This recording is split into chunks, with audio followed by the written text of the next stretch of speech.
માંજલપુર વિધાનસભા બેઠક જ્યાં ભાજપનો ભગવો લહેરાવવાનું નિશ્ચિત। અત્યાર સુધીના તમામ 9 રાઉન્ડમાં ભાજપ આગળ છે। ભાજપનો ઉમેદવાર સતીશ પટેલને મળી 13,591 મતોની લીડ। અત્યાર સુધીમાં 38,663 મતની ગણતરી થઈ ચૂકી છે।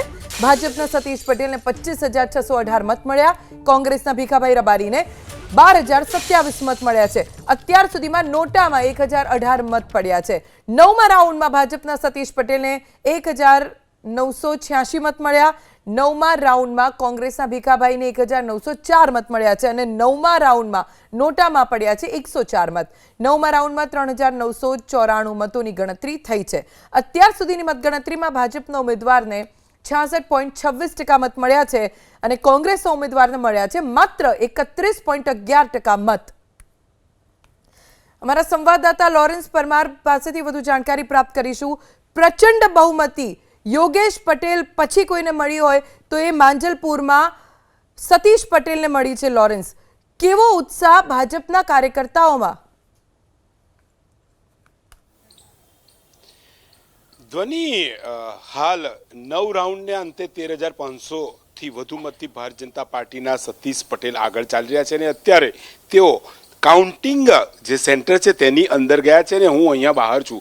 આપ જોઈ શકો છો પોલીસનો ચુસ્ત બંદોબસ્ત અહીંયા જોવા મળી રહ્યો છે। સતત 9 રાઉન્ડમાં પ્રત્યેક રાઉન્ડમાં ભારતીય જનતા પાર્ટીના ઉમેદવાર સતીશ પટેલ આગળ રહ્યા અને 9 રાઉન્ડના અંતે 13,500 થી વધુ મતથી તેઓ અહીંયા આગળ ચાલી રહ્યા છે। સતત આગળ ચાલતા તેઓ સર્વપ્રથમ યોગેશ પટેલ જે પૂર્વ ધારાસભ્ય તેમના ઘરે ગયા હતા। વડોદરા શહેર ભાજપ પ્રમુખ પણ તેમની સાથે ગયા હતા અને ત્યાં મુલાકાત કર્યા બાદ અહીંયા કાઉન્ટિંગ સ્થળ એટલે કે માંજલપુરનું ભવંશ સ્કૂલ છે ત્યાં કાઉન્ટિંગ ચાલી રહ્યું છે અને ત્યાં ભાજપના ઉમેદવાર સતીશ પટેલ પહોંચ્યા છે। પોલીસનો ચુસ્ત બંદોબસ્ત છે।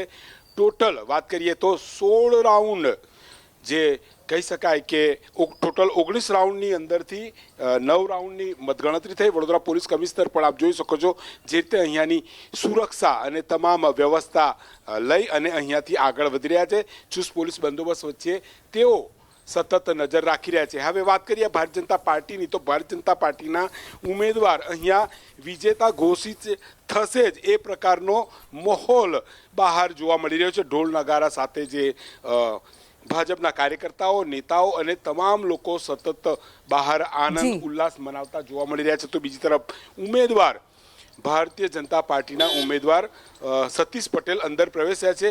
પોલીસ કમિશનર અત્યારે આગળ વધી રહ્યા છે અને શક્ય હોય તેમની સાથે વાત કરીએ પરંતુ તેઓ અહીંયા આગળ વધી રહ્યા છે। કુલ મળીને વાત કરીએ તો ભારતીય જનતા પાર્ટીના સતીશ પટેલ વિજય તરફ અહીંયા આગળ વધી રહ્યા છે। 9 રાઉન્ડમાં પૂર્ણ થયા છે તેમાં પણ ભાજપ આગળ। હવે વહેલી તકે જે કહી શકાય કે પરિણામ જાહેર થવાની શક્યતા અને તેને લઈને જ સતીશ પટેલ કાઉન્ટિંગ સ્થળની અંદર પહોંચ્યા છે। જી।